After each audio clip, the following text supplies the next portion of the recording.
হযরত আবু হুরায়রা রাদিয়াল্লাহু আনহু তিনি বলেন, নবী করিম সাল্লাল্লাহু আলাইহি ওয়াসাল্লাম বলিয়াছেন, ইব্রাহিম আলাইহিস সালাম সারাকে সঙ্গে নিয়ে হিজরত করলেন এবং এমন এক জনপদে প্রবেশ করলেন যেখানে এক বাদশা ছিল, অথবা বলেন এক অত্যাচারী শাসক ছিল। তাকে বলা হলো যে ইব্রাহিম নামক এক ব্যক্তি এক পরমা সুন্দরী নারীকে নিয়ে আমাদের এখানে প্রবেশ করেছে।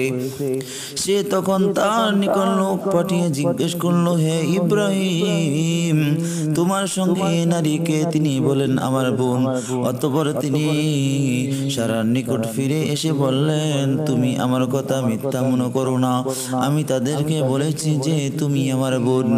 আল্লাহর শপথ, দুনিয়াতে এখন তুমি আর আমি ব্যতীত আর কেউ মুমিন নেই, সুতরাং আমি আর তুমি দিনী ভাই বোন। এরপর ইব্রাহিম আলাইহিস সালাম বাদশার নির্দেশে সারাকে বাদশাহর নিকট পাঠিয়ে দিলেন। বাদশাহ তার দিকে অগ্রসর হলো। সারা ওযু করে সালাত আদায়ে দাঁড়িয়ে গেলেন এবং এই দোয়া করলেন, হে আল্লাহ, আমিও তোমার উপর এবং আমার রাসূলের উপর ঈমান এনেছি এবং আমার স্বামী বিদ্যমান লজ্জাস্থান সংরক্ষণ করেছি। তুমি এই কাফেরকে আমার উপর ক্ষমতা দিও না। তখন বাদশাহ বেহুশ হয়ে পড়ে মাটিতে পায়ে আঘাত করতে লাগলো। তখন সারা বললেন, আয় আল্লাহ, এ যদি মারা যায় তবে লোকে বলবে স্ত্রী লোকটি একে হত্যা করেছে।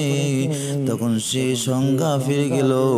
এভাবে দুবার বা তিনবার পর বাদশাহ বলল, আল্লাহ শপথ, তোমরা তো আমার নিকট এক শয়তানকে পাঠিয়েছ, একে ইব্রাহিমের নিকট ফিরিয়ে দাও এবং তার জন্য হাজিরাকে হাদিয়া স্বরূপ দান করো।